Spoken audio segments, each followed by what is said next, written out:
ден! Днес ще теглим новогодишната промоция на ПИК и Fitness1BG, организирана за празниците. Аз съм Десимир Петров, представител на Fitness1BG, а до мен седи представител на PIK.BG. Сега ще изсипем всички талончета, които са регистрирани, съответно след покупка на продукт на ПИК. А моят колега съответно ще ги изтегли.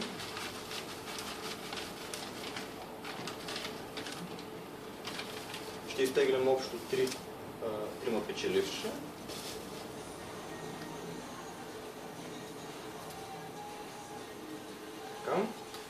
Първият печеливш, който печели ваучер на стойност 300 лева в продукти на ПИК, се казва Таня Илиева Иванова. Може камерата да ги ближи.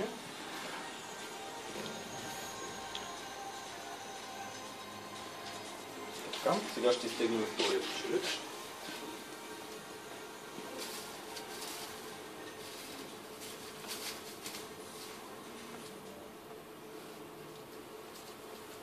Втория печеливш, който ще спечели продукти на стойност 600 лева, се казва Ивайло Захариев.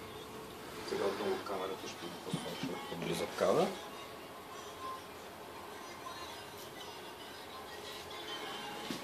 Така. И сега остава да изтегляме най-голямата награда на стойност 1200 лева.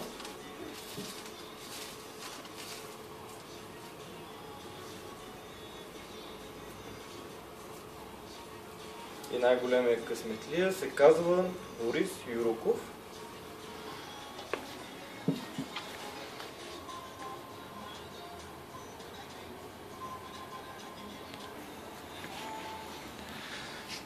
Това беше нашата томбола. Допълнителна информация ще може да откриете на официалната Facebook страница на Fitness1BG и PIK.BG.